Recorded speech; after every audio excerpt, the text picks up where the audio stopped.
મને હમણાં કિંજલ પાસે લઈ જા લઈ જા એની પાસે પ્લીઝ તમે લોકો અંદર નહીં જઈ શકો હાથ છોડું છું તમે મારી દીકરી અંદર છે અને પછી એકવાર મને મોઢું જોઈ લેવા દો એ શક્ય નથી અરે તો શક્ય બનાવો તમે મારી દીકરી છે કિંજલ અંદર જુઓ હું માત્ર એને ખાલી આમ કહીશ ને તો તરત બેઠી થઈ જશે મને એકવાર એને જોઈ લેવા દો હું તમને ખરેખર કહું છું એ મને જોશે ને તો એનું હાર્ટ ચાલતું નહીં દોડતું થઈ જશે પછી એકવાર મને એની સાથે વાત કરવા એકવાર મને હું ખાલી એને એટલું કહીશ ને કે બેટા એ દુનિયાના કોઈ પણ કુરે હશે ને ત્યાંથી મને જવાબ આપશે ખરેખર કહું એકવાર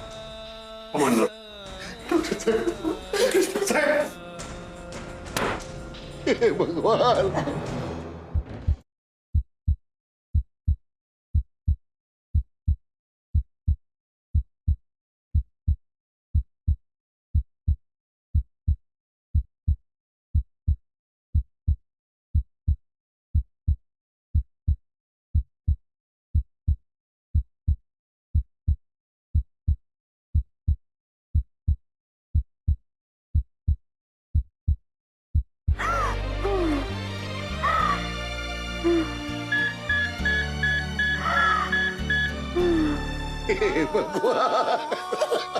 પપ્પા કિંજલ મારી દીકરી કિંજલ પપ્પા સંભાળો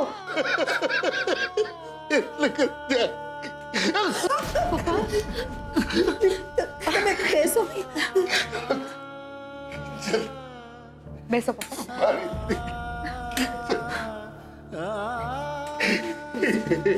ભગવાન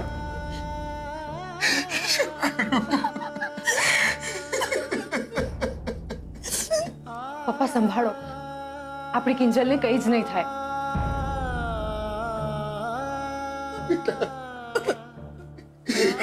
કિંજલ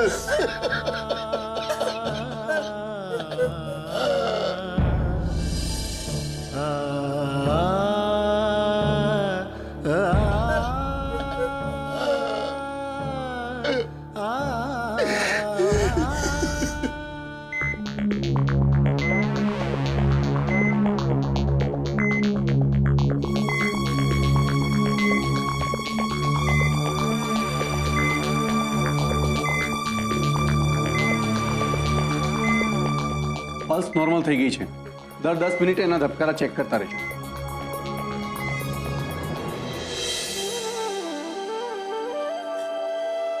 આપણી કિંજલને કંઈ નહીં થાય તમે ચિંતા કરવાનું બંધ કરો ચિંતા ક્યાં કરું છું ચિંતા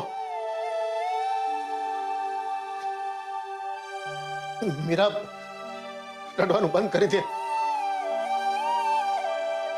સેજલ સુલુચી નાખ અરે કિંજલ મારા કાળજાનો ટુકડો છે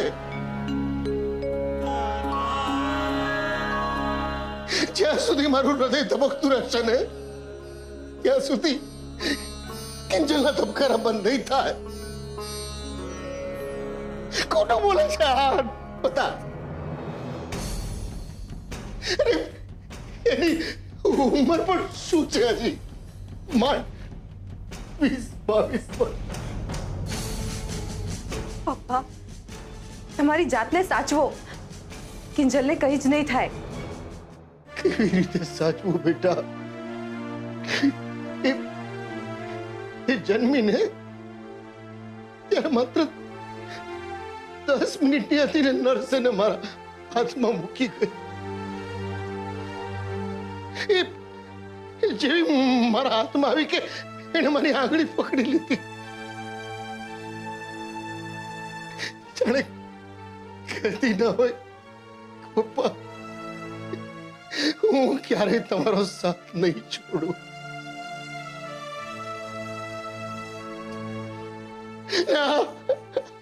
નર્સ કહે છે કે દુનિયા છોડી ગઈ. જુઠ્ઠું બોલે છે રઘુ, જુઠ્ઠું. આપણે કિંજલને કંઈ નહીં થાય. તમે ભગવાન ઉપર ભરોસો રાખો. આપણે કિંજલને કંઈ નહીં થાય. મીરા, હવે ભગવાન પર ભરોસો નહીં રાખી શકાય. એને મને ફોનમાં કહ્યું તું, એને મને. અને તમને ખબર છે, સૂતા પછી મને સપનું આવે, અને સપનામાં કોણ આવે ખબર છે? ભગવાન. અને મારે ભગવાનને એ પૂછવું છે કે હંમેશા આપણી સાથે જવું કેમ કરે છે? કે પપ્પા, ભગવાન મને સપનામાં આવશે ને, કે પછી આ સવાલ પૂછવા માટે મારે ભગવાન પાસે જવું પડશે?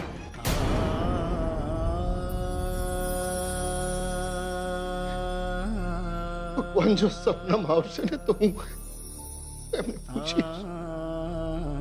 કહ્યું તું એને મને, પણ હું જ ના સમજ્યો. હે ભગવાન, જો તું એના સપનામાં આવ્યો હોત ને તો મારી કિંજલે તારા સુધી આવવું ન પડ્યું હોત.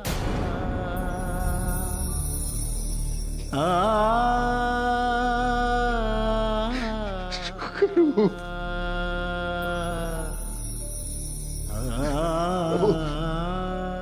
મારી આખી જિંદગીના પુણ્ય હું તારા ચરણોમાં ધરું છું.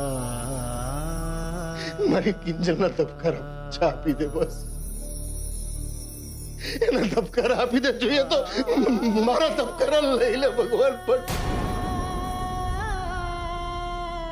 મારી જિંદગી બચાવી લે તું.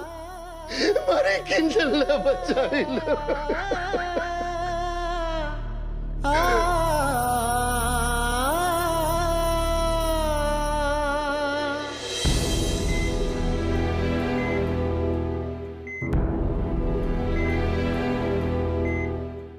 તમે ચલો મારી સાથે, આપણે એનું ઇન્જેક્શન રેડી કરી દઈએ. ડોક્ટર સાહેબ, કિંજલ ઠીક તો થઈ જશે ને? હા હા મોહનભાઈ, કિંજલ ઠીક જ છે, પણ હું તમને બધાને અંધારામાં રાખવા નથી માંગતો. કિંજલને ખૂબ જ લોહી વહી ગયું છે અને એના માથામાંથી કન્ટિન્યુ બ્લીડિંગ પણ ચાલુ જ છે. તમે એક કામ કરો, હું 2-4 ટેસ્ટ લખી આપું છું, જેના રિપોર્ટ્સ કરાવી લો. રિપોર્ટ્સ આવતાની સાથે જ આપણે ઓપરેશનનો નિર્ણય લઈ શકીશું. સિસ્ટર, ગ્લુકોઝની બોટલ તૈયાર. બાય ધ વે, તમારી પાસે કિંજલની ઇન્સ્યોરન્સ પોલિસી કે મેડિક્લેમ છે? નહીં ડોક્ટર સાહેબ, અમારા ઘરમાં કોઈનો મેડિક્લેમ કે ઇન્સ્યોરન્સ પોલિસી નથી. તો પછી આ ઓપરેશનનો બધો જ ખર્ચો તમારે ભોગવવો પડશે. એક કામ કરો, તમે બધા જ પૈસા વહેલામાં વહેલી તકે હોસ્પિટલમાં જમા કરાવી દો, એટલે અમે ઓપરેશનની તૈયારી શરૂ કરી.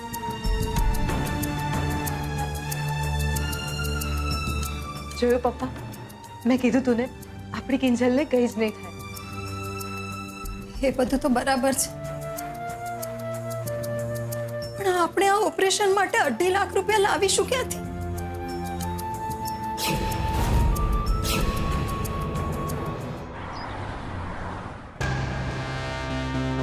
અંદર આવો કે માસુકભાઈ?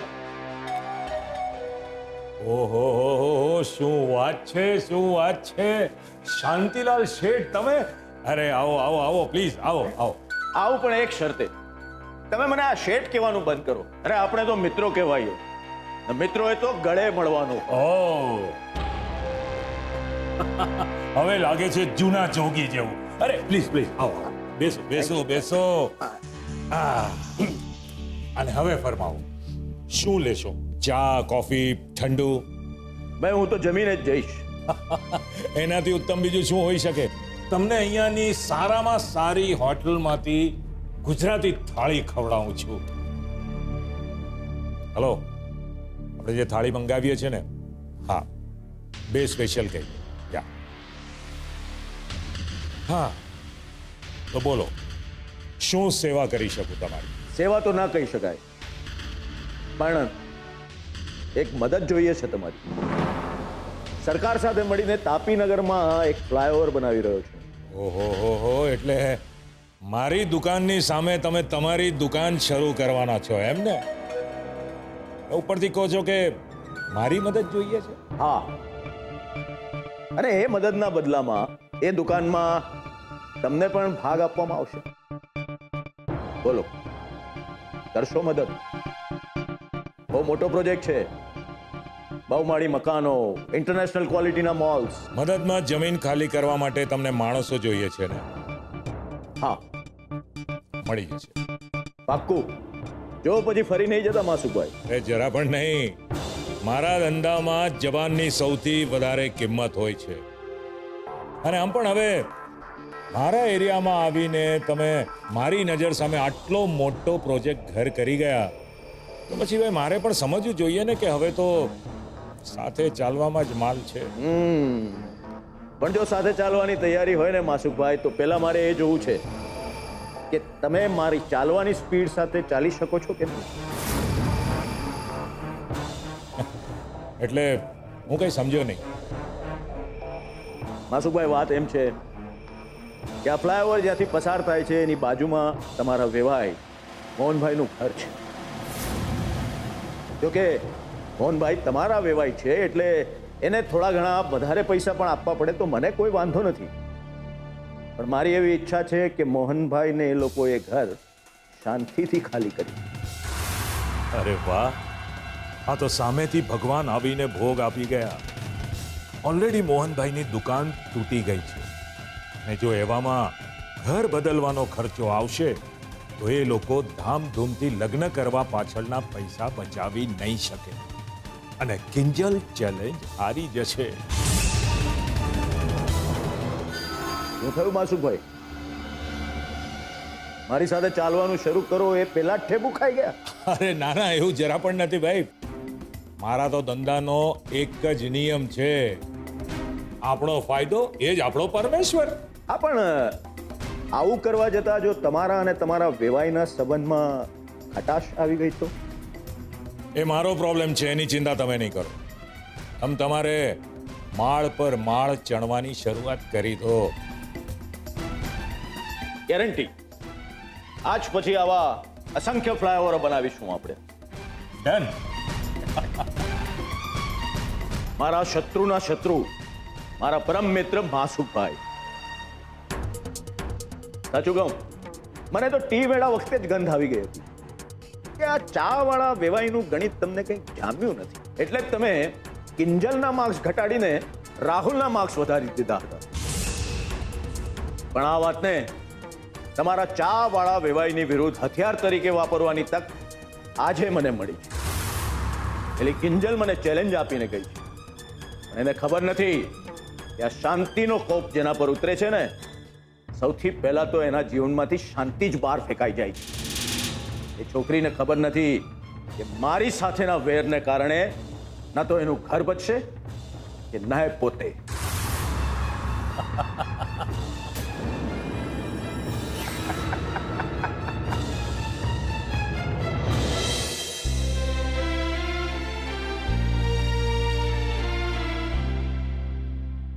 શું કરું? જો મમ્મી પપ્પાને એમ કહીશ કે રૂપેશ મુંબઈ જતો રહ્યો છે અને પપ્પાજી બેંગ્લોર જવા માટે નીકળી ગયા છે, એટલે પૈસાની કોઈ ડિરેક્ટ વ્યવસ્થા નથી થઈ શકી, તો એમને તો ચિંતા થઈ જશે કે કિંજલનું ઓપરેશન કેવી રીતે થશે.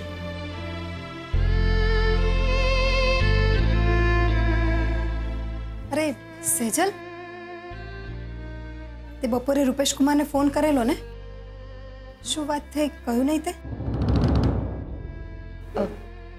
હા. અરે બોલ તો ખરા, શું કહ્યું રૂપેશ કુમારે?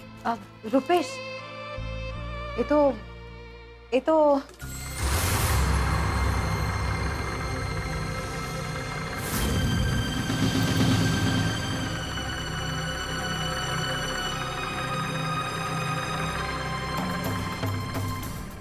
3 લાખ. માફ કરજો, તમારી ઓળખાણ ન પડી. કોણ? અરે પપ્પા, આ શ્રી શાંતિલાલ શાહ છે. યાદ છે ટી મેળામાં જજ હતા પપ્પાજી સાથે? હા હા હા, નમસ્તે. નમસ્તે. કેમ છો અંકલ? બેસો ને, બેસો.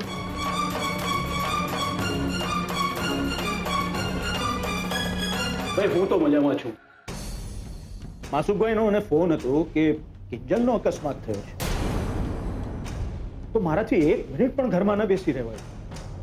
ભાઈ માણસનો સ્વભાવ મળે ન મળે, માણસના વિચારો મળે ન મળે, એ બધું એક જગ્યાએ. પણ મારા માટે તો માણસાઈ પહેલા. એટલે જ મોહનભાઈ પૂરા 3 લાખ છે. જાઓ, જઈને પહેલા પૈસા ભરી આવો, એટલે કિંજલ દીકરીના ઓપરેશનની તૈયારીઓ શરૂ થાય. પણ મારાથી તમારા પૈસા કઈ રીતે લેવાય? કેમ? કિંજલ મારી દીકરી નથી? અરે એની હોશિયારી અને ચતુરાઈનો તો હું બહુ મોટો ફેન છું. મેં જોયું છે કેવું મગજ વાપરીને ટી મેળામાં એને છેલ્લી ઘડીએ કેસર મિન્ટ કાવા બનાવેલું. એની ધગશ કમાલની છે, અને સહેલાઈથી હાર ન માનવાના એના સ્વભાવ સાથે તો હું બરાબર પરિચિત છું. જાણું છું, પણ ભૂતકાળમાં વેશી લઈને અમે ઘણું ભોગવી ચૂક્યા છીએ. મોહનભાઈ, જીવનમાં દરેક વખતે સરખા અને કડવા જ અનુભવ થાય એ જરૂરી નથી. હા પણ જો મોહનભાઈ, અત્યાર સુધી મને એમ હતું કે આ દુનિયાનો સૌથી જિદ્દીમાં જિદ્દી માણસ હું છું, પણ તમે મારો ભ્રમ ભાંગી નાખ્યો. જો શાંતિભાઈ, આ તમારી જીદ હશે, પણ મારા માટે આ સ્વાભિમાન છે. ભલે મોહન, સ્વાભિમાન તો સ્વાભિમાન.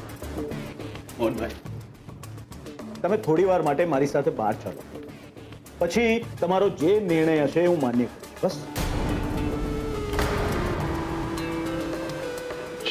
અરે પણ એમનો પગ. ચિંતા નહીં કરતા, હું સાચવીશ.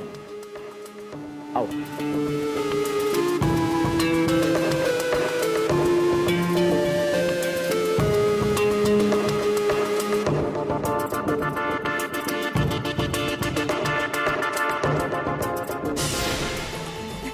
જોયું, મને ખાતરી હતી કે પપ્પાજી કંઈક ને કંઈક તો કરશે જ. અને જો એમણે મદદના સ્વરૂપે શાંતિલાલ અંકલના હાથે 3 લાખ રૂપિયા મોકલાવી દીધા. હે ભગવાન, બસ હવે કિંજલને પણ જલ્દીથી આવી જ રીતે સાજી કરી દેજો, પ્લીઝ ભગવાન.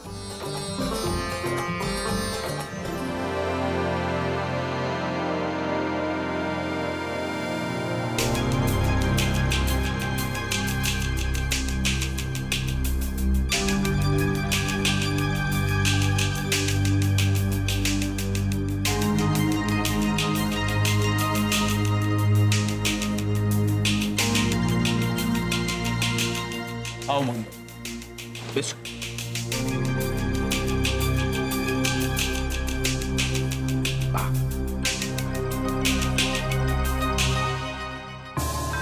શાંતિભાઈ, એક સવાલનો જવાબ આપશો? અરે પૂછો ને. આ 3 લાખ રૂપિયા તમારી ઈચ્છાથી આપવા આવ્યા કે પછી માસુભાઈએ મોકલ્યા? શું ફરક પડે છે મોહનભાઈ? ફરક પડે છે. માસુકભાઈને કિંમત ચૂકવવાની આદત છે. એમને એ નથી ખબર કે જે લોકો સંબંધોમાં કિંમત જુએ છે ને, એ કિંમત લોકોની નજરમાં કોડીની થઈ જાય છે. તમારી વાત સાચી છે મોહનભાઈ, પણ મારા જીવનમાં તો જીવન હોય, સંબંધ હોય, મારું ગણિત એકદમ ચોખ્ખું છે. કોઈનાથી કોઈ વાત છુપાવવાની નહીં. જે હોય એ સાચે સાચું કહી દેવાનું. એમ? શાંતિભાઈ, મને એમ કહેશો કે કિંજલ તમને મળવા શા માટે આવી હતી?